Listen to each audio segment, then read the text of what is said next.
pharmaceutical shops and herbal shops Fred Piwak ewo 024-89-288-24 and 020-100-002.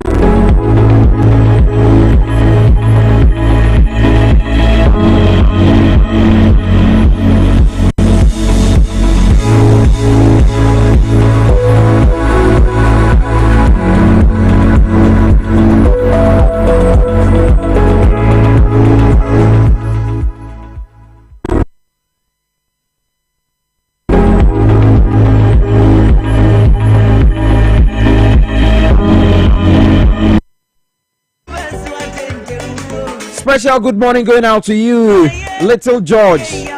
Uncle Little George at the saying, Bibi Aboko there.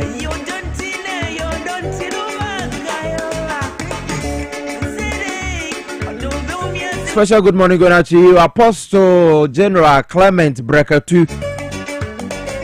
Oh yeah, Apostles Continuation Church International. Onewo ye Mame Elizabeth Brecker 2. Echiamo enano pay. Special good morning going out to you, Pastor Albert Okrah, ICGC, New Wine Temple, East Legon. If you have a call there, so for Abijafo atanase aye ba be bon komo na mamenye mempesika ma okakra sika de hu hia in all your gettings get money. Mega cash lucky box no ye bie mu bagaya bibi jeje ba winiska ntine ejeje na ye kwa ba peska dial star 426 star 5 hash CCA and pay all networks MTN Ghana, Telecel Ghana, Airtel Tigo Ghana. Nina ubo to be at dial star 426 star 5 hash. Now what you see Power FM and TV XYZ.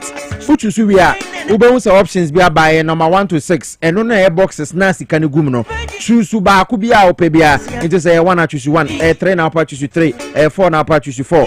Put you see we are ya bema mobile money prompt to say wo pese wo game ni bi na ye till 5 Ghana cedis na wa bo pin no na ya till 5 cedis in the box now choose yes ska dem awedi e ho na instantly empremprem wa won sabe kan osika ntini e wo box no mu no udi a wedi enya fe na kwaji ska no ba bia e ba mobile money no so straight.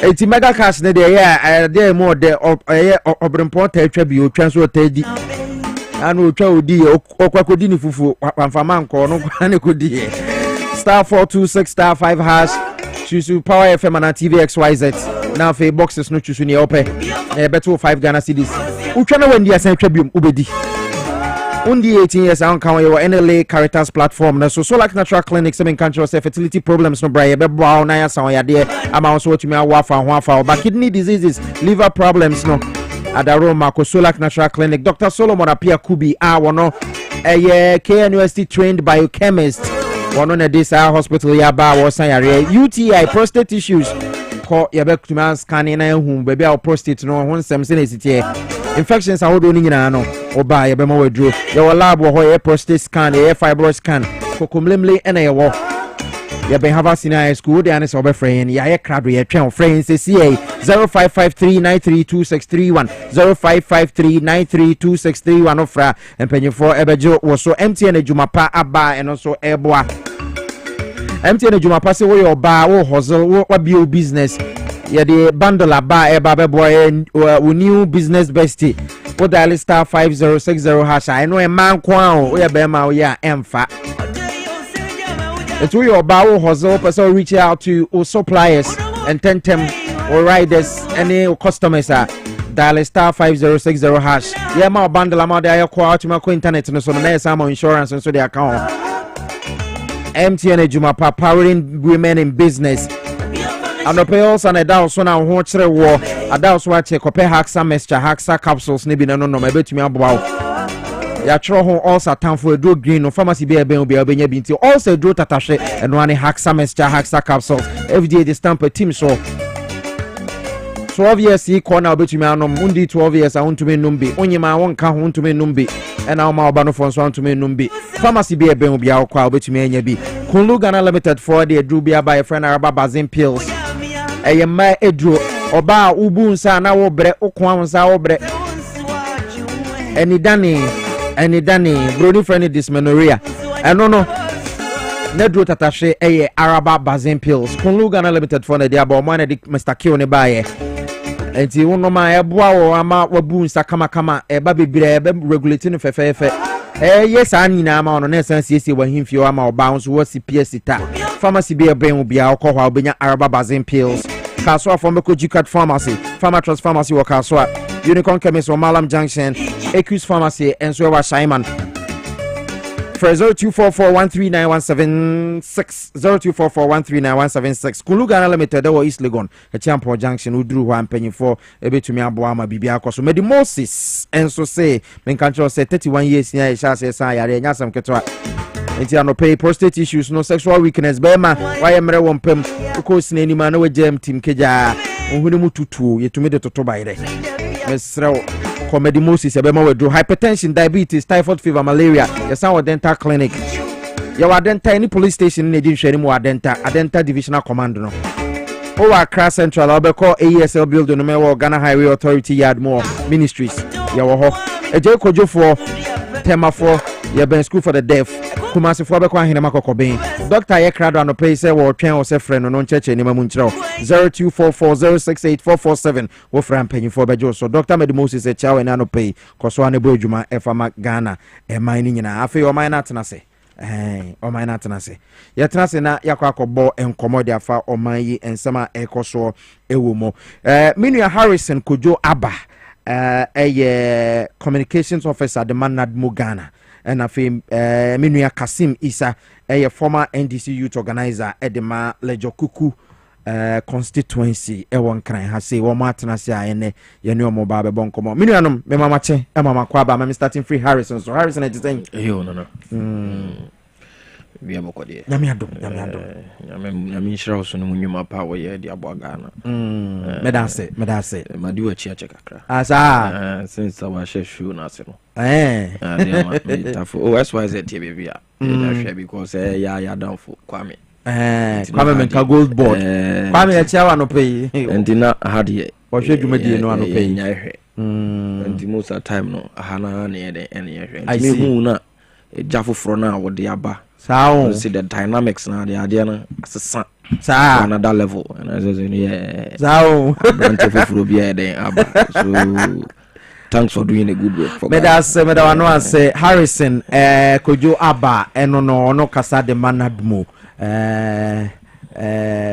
mamenko Kasim hoye Alaji salam alaikum alaikum salam bibi aboko nyame ado mihu wache o ba ha so nhwehwe me nka onu yanso ni mi o yes onu anya kra onu ya wow show eno na di defend o intimate ase yeah I believe that since I will take over like you said me no share that and share but why are there from mu amam for say yes yanya a correct replacement ampa inti koso anabo edwuma omo kasa no omo first kankan omo de be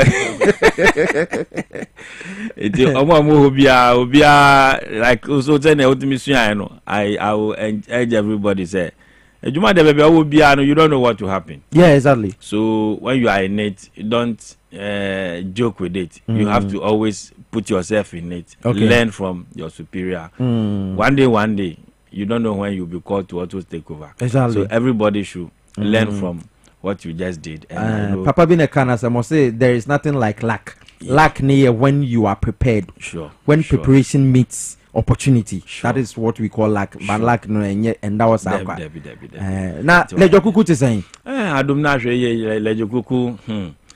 Yeah.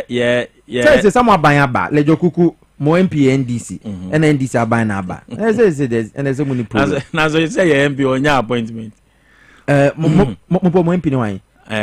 Benjamin Ayiku. Oh, onya Ayiku na. Yes. Nati, right? Yes. Yeah. Constituency chairman onya appointment yet. Nyame na ya adom ama ya youth organizer wanya MC Israel Ochwema baby I will be am. Abrantie no oya de. Obeba. Because we are neighbors. Osuni Lejokuku there. Menen be kasa. Obeba. Obo edwuma so so far so good. All the youth, all the women in the constituency, in fact, were taking control. I see. Yeah, bompa say Nyankopon shrano no mbuano send be every homo obia ntokwane krono sema ACC wo constituency num and at least this year no Nyankopon buana sa niam no etuntwa. So na ye direct on na penyi pa eda eye music. Yes. Nti ehyenensa wanye de ne ono anasa. Minim so be boss we me tititi niam bia ode gugu akwan mu no. Otimi say this year no the Tashi Homo will be peaceful, crime free. Okay. Crime free. We hope so. We hope so. Harrison, now NADMO is saying anope. Oh, NADMO dia boko. NADMO dia. Then they also. Oh, since a new administration are taking over, led by the Director General, Major retired, and I say retired Major. Major retired. Major retired. Bakanye Kuyon. Okay. Ateki the helm of affairs no. NADMO abeye krabehe. Teddy Hoye. Hoye pa deputy director in charge of operations. Okay. And Hoye pa obi ahoye ye gina ye hoye NADMO. Mo okram betimi abesrae. Meba, don't worry. Time mo mesrae na. Don't worry. Sabi nyoma edapo no so ne yeni mo eden asomu ahwe. Most of the time the NADMO the way humanity no. Operational work. Intia na how to communicate it sometime no. I was here adwenwene nsem ho ansa waba out abeden. Exactly. Abeka ho asem. You don't just stand up and then come and release information. Like I would like us to discuss one or two things, but and I'm say I've not been sanctioned by my boss, Director General himself. And the obetimi din same be eden. But there have been so many achievements yeba as new administrations. We new administration we have chalked so far. Especially over first and over NADMO. Now say be your operation team Kromunika. And then many ukasai there is available enough cars be operation team eden EUSU. And then nine now some of the excavators I had they call your rescue operations na the idea nyina and your water tankers your big trucks na say be for goods na the idea common kromfo nyina na abubuagu ho na nyina abubuagu banden retired major director atimia ya de ama saka sini nyina ya de ya repair ama NADMO afano ntuma pa afra ene na nchen ene first no NADMO ya betu empty store moko hoy ya ba NADMO ya betu empty store and ya fill store na ma ene se ebi aton renchi bi eto ye posa ye betimi anya nyoma ya de be eden ye de di sanjuma no. Far away from that, NADMO actually first and Cronfon yes, he had the only money and one quan and student mattress and that actually is not even the core mandate because the core mandate is preventing disaster from occurring. Exactly. Preventing it from happening. Educating the public on how to prevent disaster. By educating the public on how to rescue themselves. By who's at the early stages of disaster before you even call for an emergency help. Pato enemy no ka say we no see nsu ato Accra pa. Baby am tia me ba dwuma de nsu ntoye. But I can tell we no say we jadam po my spillage ni bi. Menteye. Onteye. I don't know onteye because of nyuma pa NADMO yenti anka sai anka obeti. Sanka dan ne de sanka this shows you the good work the current administration is doing. So what and this is how we want to do it. Okay. Less talk, more action. Me Director General no voice no. Kuyon was say less talk, more action. Action and you man da let's say I don't know whether you have been following us. Some of your media men have been following us. We are doing some demolition at some of the Ramsar sites. And I know more for people. Yeah, we are Sakumono Ramsar site. Yeah, last week. No, but we can't sacrifice the interest of some few people for that of the majority. We need to prevent disaster happening at the majority side.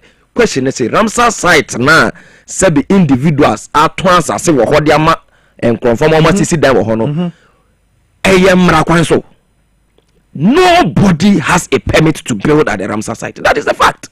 Now, man for now, one more honey himself or Ramsar site. I know they know properly. Master, when you go to Weja, there is a particular site over there. I will not even mention the name to avoid some 1 or 2 things. Me say a dam, pa dam never ho. Kobrania said that fele dam no. A fele dam no. Asisi adan e wo dam no so. And they say then you to baby I go say so settle no. Na twa fa so na come dan na pe na fe the amount for fee. Then people have been na afi the amount for homeless na then afi the friend NADMO. Mumfa mwambro mumfa mumna ni enya mu ndidi enya mu ndidi na man for that classroom. Those are the things we are preventing. John Mahama himself was at that site. His Excellency John Dramani Mahama, the president himself, was at that site. Ordered that all those buildings should be burnt down. Negotiations but negotiations are ongoing. Okay. Sabi yeni omo di sanjuma because yem pese ye be ye bibi asabi obi ahombe obi so ho be den e be che no yenim so even though kwan bone so no wa ye de ba wo di sika na ye den e na wo de aye enti yeni omo negotiations ben. Oh no, abi maybe we can move you from that place to another site. Now some sort of maybe compensations na the idea ababe compensate ebe cost na the idea so that ababe compensate or more. I'm not saying we have not met the negotiations have not been met, like some of the things in the negotiation have yet to be met, so until the young on towards as it is. But what I know no say before even the end of this year those buildings at that side to omekofo mama say simamufo no mo te weja gba we no omo ho be den omo ho beto omo. We are in for the interest of Ghana.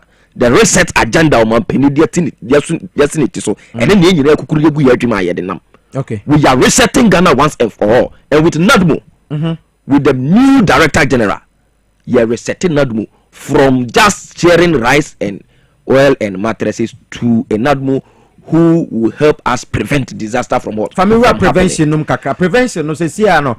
Money lands commission and a caucus and as stakeholders are one more say be district assemblies. So we could sit down and say you who say permit. Then I'm more they are preventing someone for incident or waterways and the Ramsar sites. Currently no yatikubia yatunu di multi sectorial task force. Okay. It includes NADMO, the Greater Accra Region Coordinating Council, the Police Service. You can make mention of it. All the Lands Commission and all those people. We are all involved. A multi-sectorial task force. Yate. Ye making sure say. Baby unlawful buildings. Be on my baby. Ana baby a efin egugu na de ade nyina ye ba be ye ho adwuma. Okay. Ramsar site na yakwa demolition. That was not even spearheaded by NADMO. Okay. Yeah, part of that task force who went there to demolish. It was led by the Greater Accra Regional Minister. Yeah. If you saw Honorable Lindo Klu. Exactly. And she's doing fantastic job when it comes to keeping Accra in shape. Okay. We need to recommend her on that. She's trying everything possible to make sure say disaster will be prevented in the heart of Accra. Okay.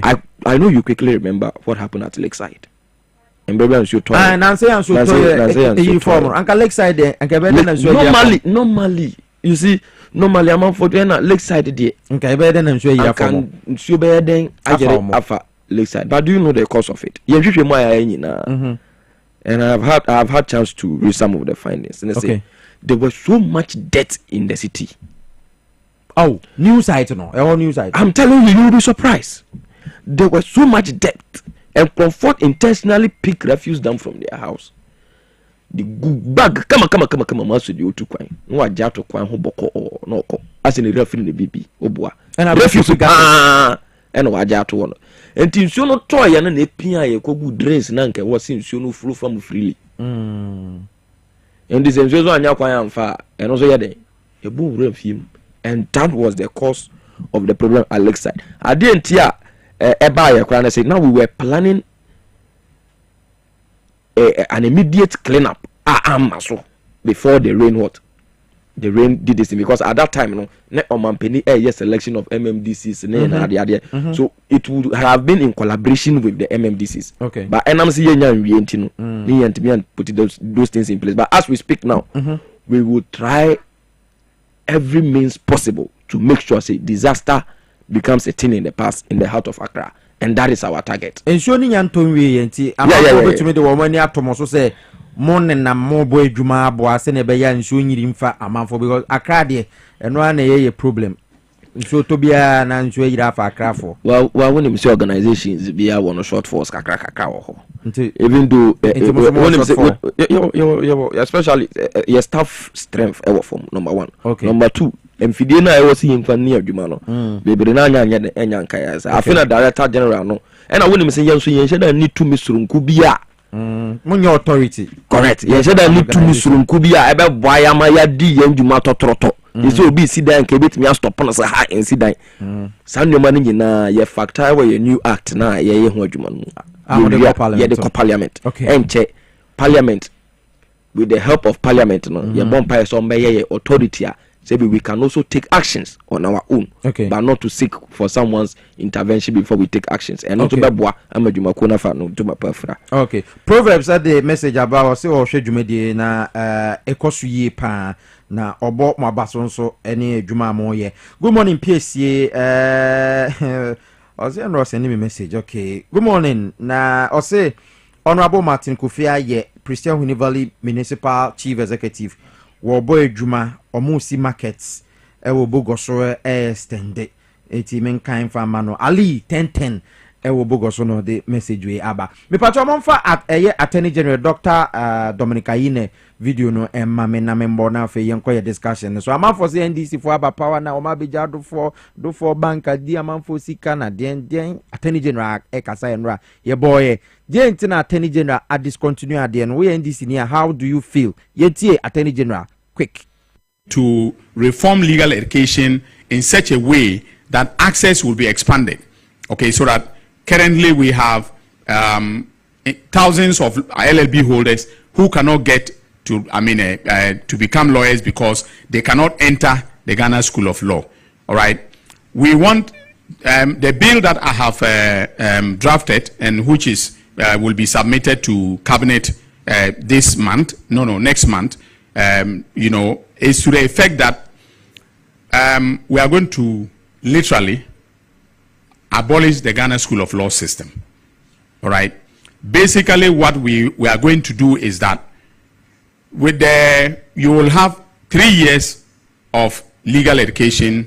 A total of 0.5 billion has to date been recovered out of the 1.2 billion being pursued from the direct beneficiaries. Recovery of the remaining balance of 0.7 billion out of the 1.2 billion Ghana cedis and the realization of the landed properties provided are expected to be completed over a timeline of 18 months. Although the preference would have been for me and my team for the accused person to settle the proposed amount in cash, immediate settlement in cash was not, from my sense of what transpired at the negotiations, a realistic possibility or a realistic option. In assessing the proposal submitted by the lawyers for the accused persons, I took into account the following factors. The receiver of Unibank acknowledged that the fictitious amounts totaling 2.1 billion did not result from cash outflows, but related to accounting entries that overstated the asset base of the bank, which predated Unibank's placement in official administration. But I say to Attorney General Dr. Dominic Ayine, one by lawyer Penny and what they call Tuja. Kasim, I say my by no by say or Baba resetting and woman say mobile bay jai the states versus Cabinet do 4 and 7 orders. Menuya Mesachia 84 ya Joseph na machia Ghana for nyina wow MPP for me near me hunu say there is nothing for them to talk about omu sheda ho hwe e wa ban we ho to them no because of the way mo say or mine no nti no omadwi na omadwi yo mo say ka by this time His Excellency John Dramani Mahama, anka onhu baby ode ne Tibeto, anka he will just be obe to no for akosa, but omo say no. Ama even omo anka some penyin for ababeka. Say this is not time for you people to even be complaining or talking about John Mahama, because or taking the good path and he has earned the respect and the goodwill from the people of Ghana. Intino Nyaman Kiti be saying the ones on my blowing out of proportion just to make issue. Assemble ne kan. Unibag say starting from MPP. In fact, I think by 5 years under you started this case. Anka simple say mobetima amwa papa no dia jeli na. Wa tena asem so over 5 years no. I don't know when man jeli no. I remember for almost 3 years or so 2 years.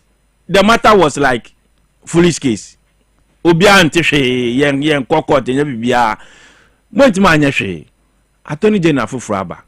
The reset agenda, including even some civil society organizations in the past, including MPP for now, was saying, say, look, the era where somebody will steal money and somebody will take the state money, kakraka na yeso, wako jail, intino, skana shit, and those things. Everybody was advocating for that thing, for we to amend certain laws. Now, so that we look at recovery aspect of those money and even assets of the people involved. So all those things are legal weapons that the Attorney General can use. Now, recovering the money is so paramount to us because nema papa na John Mama yeni nyinano. Also, they are shocked. They are asking themselves where John Mama got those monies from. Most of those monies are coming from omunko for no maybe asikana omunko itire plea on plea bargaining and paying the money back, and some others also pleading and paying their money. That is where most of these monies are coming from for the development we are seeing today. Intino say sebi obi BBC say nyese ska wo wia all these things the court has not ruled and now has not judged say we wia sika. Charges dano so nyina no court hu bibi say ampa waye bibi waye say now, and even the Attorney General went ahead to say causing financial loss to the state, you know. It's not like it's not always say nipa no wa benefited directly from it, but sometimes your negligence and recklessness can also cause you as causing financial loss to the state. Sika mukan ari na mo say 5.7 billion. After audit ban say 3.3 billion. After the audit it came down to 3.3 billion. Nipa say okay 3.3 billion. My already make you 2 billion. CCR. Then the rest properties wo ho ni nyama we value it. Your value we are send the scan send the ebenya no. Then there's a short force woman. I will pay. What else do you need? Court embunu for Nipan say this is how I want to pay it, because not scanning 5.7. Say about 3.3. And yes, like I said, about 2 billion, so 1.2 billion was just sika na audit or free. Unibank Edico Beach is just money to show. Say, once a Bank of Ghana Uber operator, you need to have some money in your reserves. You know, moves you have. Yes, that was the purpose for that money. Capital, no good. And yes, sika when you there to obi account mu ana or non account ana the year account one. No, so most of these things, Attorney General, and also he has to use his senses well and judge based on what will benefit the state. It is a state benya sasika we are we nyampo na se nipa no enye se court abunu for and Attorney General say no.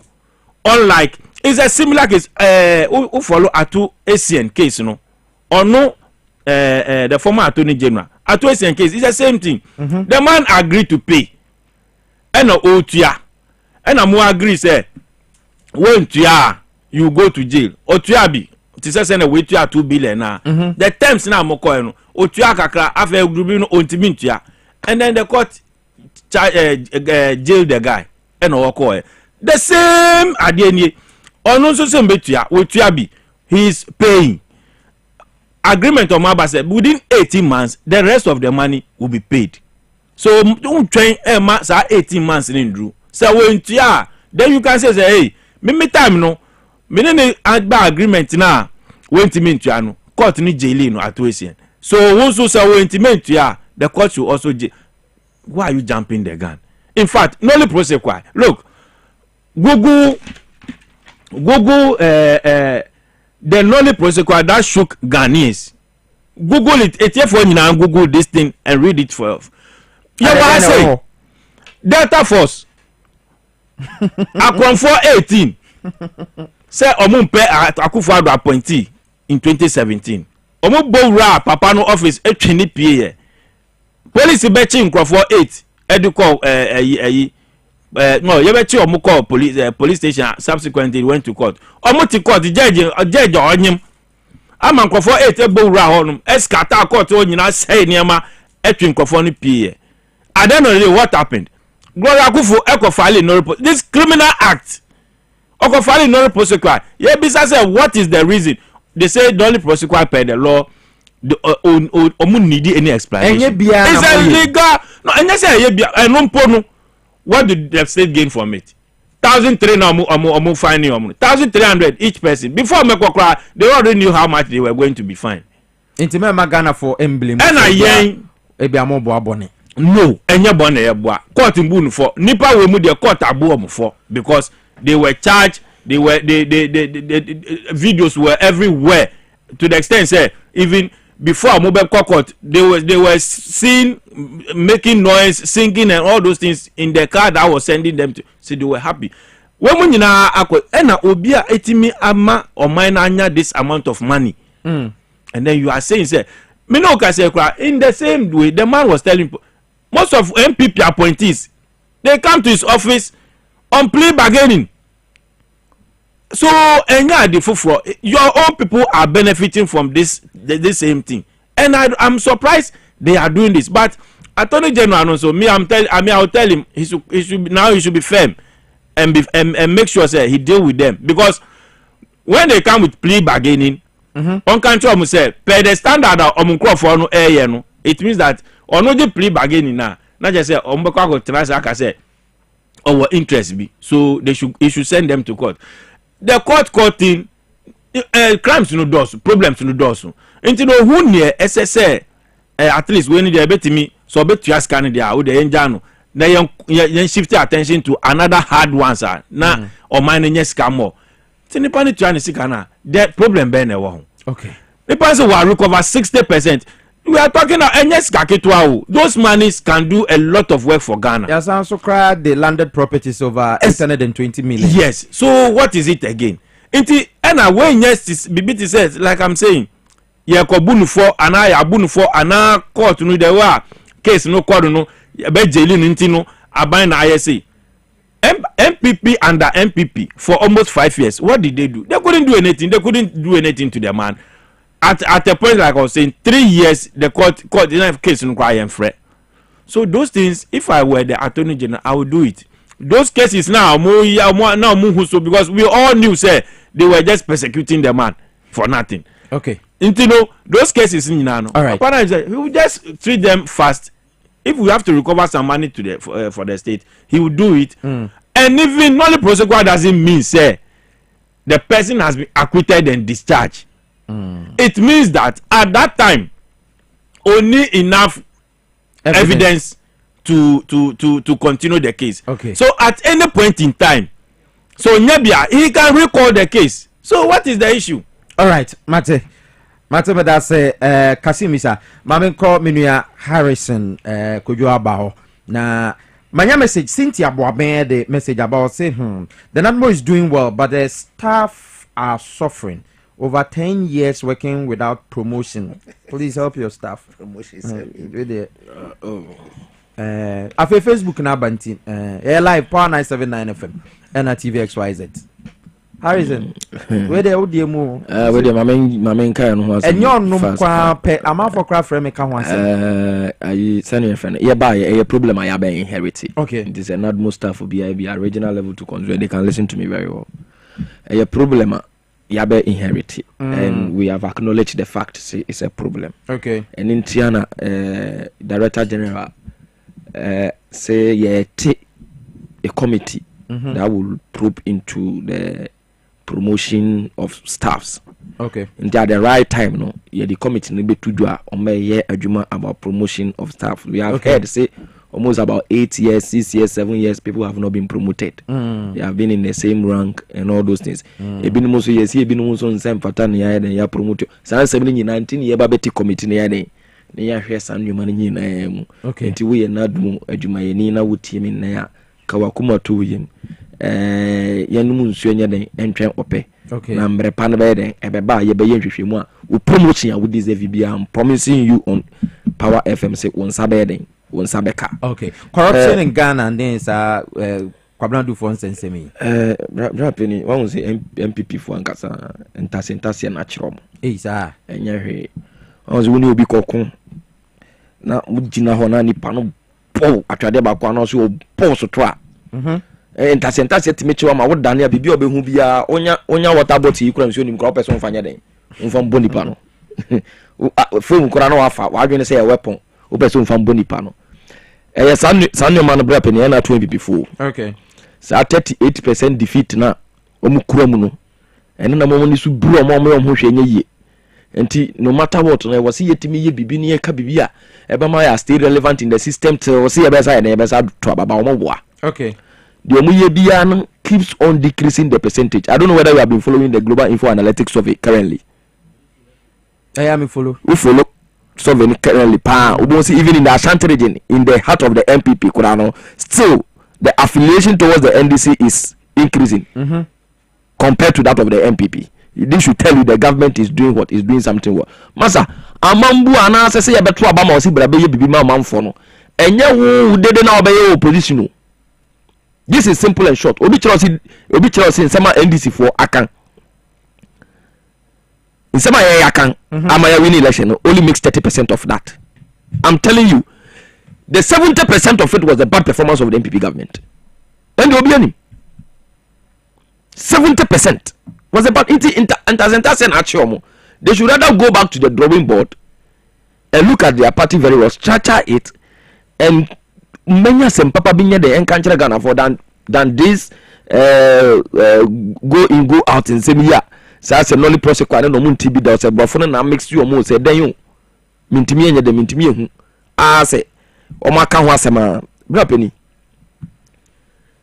attorney general no kai see the MPP are trying to make even all the thing look like ora ni nyadwuma operation recover all utrenye de nyadwuma.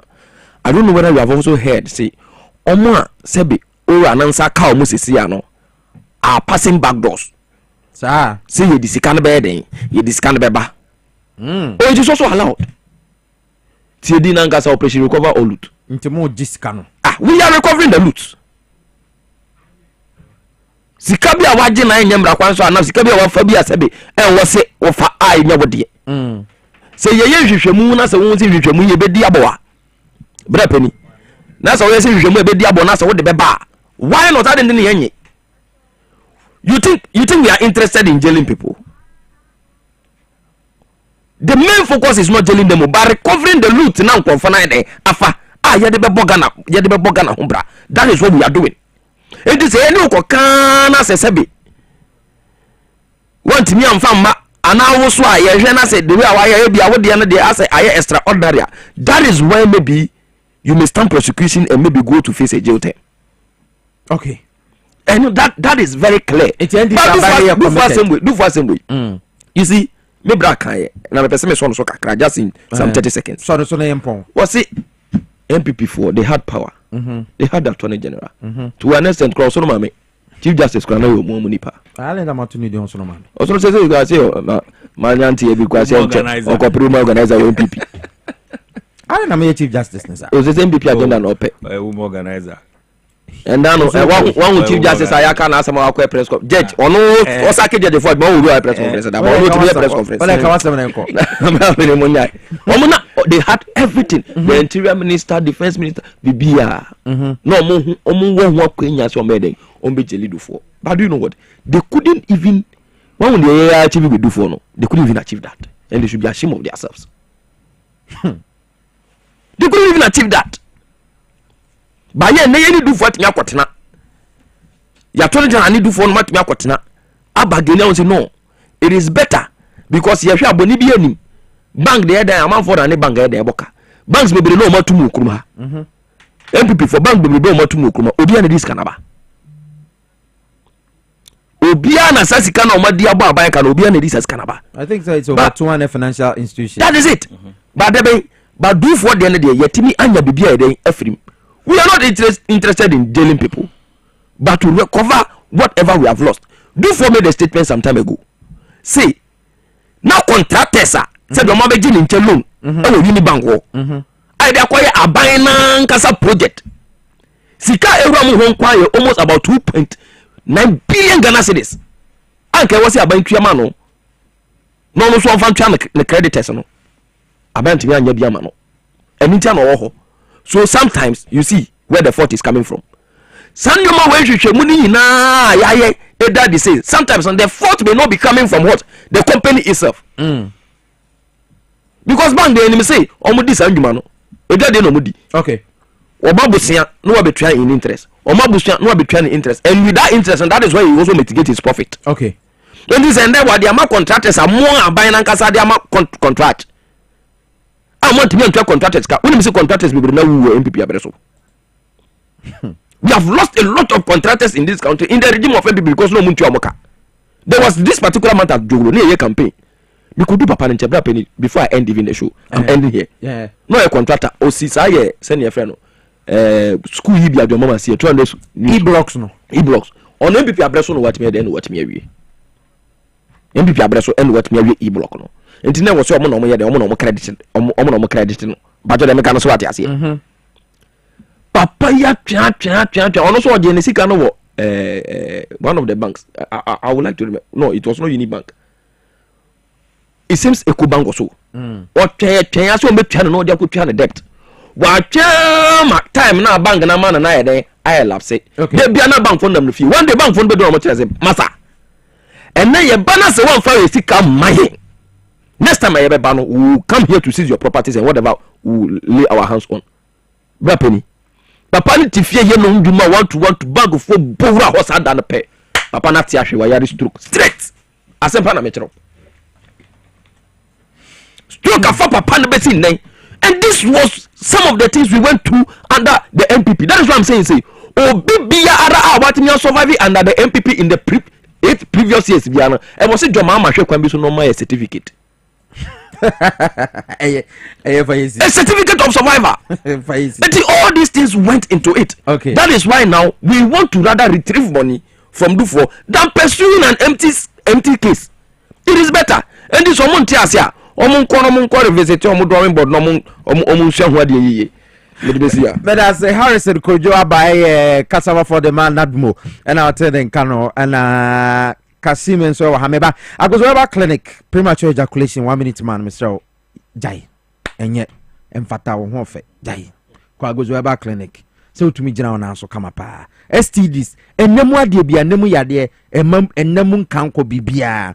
Ko reset usisim ewo ho sexual weakness candida emano mokọ a mobenye duro agbozo heba clinic ye okwasima ha ya ye ba hemfie no frey 0241 750282 0241 750282 temanso ye waso ye ni bi wo ho ti volta for no ni eastern region for mbetumi akọ ye what community 25 Savannah Junction opposite Deaf Track Estate 0557402696 one ma da Roma na di jumadi be kasimi ye ko yo menua answer na yeah, cool. 20 seconds. So maybe can 1 or 2 things be a happen one. Won't say me gap yeah. Never be a cost report na mesre NDC appointees or more.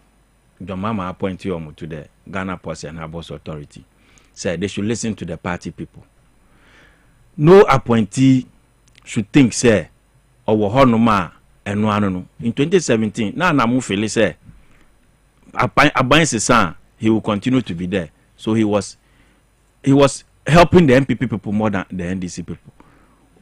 NDC free so 1 week off. They in fact almost train if you ask UTV a year no born chrono niama. So no appointee should come there and think say should government change MPP people will leave him. They will never leave you. Yeah na ya ye juma ma wo wa ba be she baby a wo she.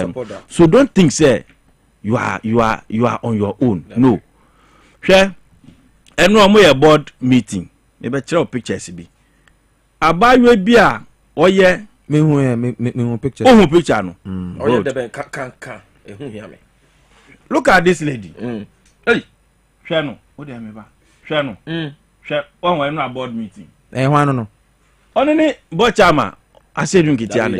Bochama nya hu no onya hu ye beto. Ba hwe no. Ye bet ya na. Ade okabod no hwana. Asama me brai kan. Share no. MPP loyal ladies. Brapeni. Asama me. And I say okabod no hwana. On kan ho after meeting. Anything say nya. Mama kan be nchel. Nti wo ye de wo ye juma. Yes, she said stop. Oba 2 years ni. O mama ni card 4. Mama kan o maje ho nim nyina afa. Top wo. Gapo headquarters MPP for aje ho afa. We are almost in Ghana for. Now botre. Ye ba omo ba 2017. Omo sake yankofo nyina hwe Bragapo script ubeti there's historical muntie 3. Nkofo mo serve by September 2017 no omo serve probation we MPP sack them. You to muntie 3. They sack them say we employ them under yes. Inti ya to mudi muntie 3. Inti ya to. Sata na muntie 3 case no buy no. Ebinu ko 4 years, 5 years. Inti Gapo mpenyin for. So we are say they are well when we are telling them the issues but they are not listening. Traps are almost setting mom we are just observing them. MPP for. I'm telling you the depa nobody will come and defend anybody. I'm telling them nobody will come and defend. Depa you be kanje gum. Because we were telling you were not listening. Because MPP people are showing some people the way to steal. So almost they are comfortable with them. We are watching. Mate, me da say. Kasimi Sano no former youth organizer Dema Lejokuku. Ana den. Lejokuku. Honorable Atuforcing. Mr. No. Me who say who say leakage e report I support him. Umbra will show him the leak where the issues are. People share your creative plot for some people to come and make money and leave the state. What can what say? Honorable Dr. Atuforcing, OTA. Meda say Kasimisa, former youth organizer ma NDC Lejokuku Harrison Kojo Abba. Meda say. Yabesen share biom. Okay. Yade djumadi NSC ewa hasei Dwaboase djumadi so nyame bo chena yabesen aba be share mu biom. Ma me nyame birthdays no happy birthday nkoma one of my favorite listener. Mata Dugbenya. Was it Piesie? Today is my birthday. We plead with the people of Boku to give peace a chance. Mata Dugbenya, happy birthday enko enfamao. Nyankopon shira pa. You are one of the people more supporting ye juma ye ewa ha. Happy birthday kesian son koma Petrolina abna boatema adomako. We free oma me or Mrs. Teresa or say wusu adomako. Eni ni nuanom ti Petrolina abna boatema adomako Nyankopon shira pa. Birthdays na kano me nua ba konsu di ni birthday ma menye ne fast ansana rafa yi me free so message no Prisla Andor ewo anya me ankasa me nua no Prisla Andor happy birthday going out to you Nyankopon shira wonto nkwanem o malt na beba why don't worry ya de djumade ne nyina si asada kesen koma Emmanuel Owusu na ewusu ene naboafo ela na fe MCR team nana bedi the rough na fe Peter Damase Desmond Soa na camera crew ni nyina ya Damase Edem ya pon fa me tu me de Piesie Okrah nyame bo chena e be hia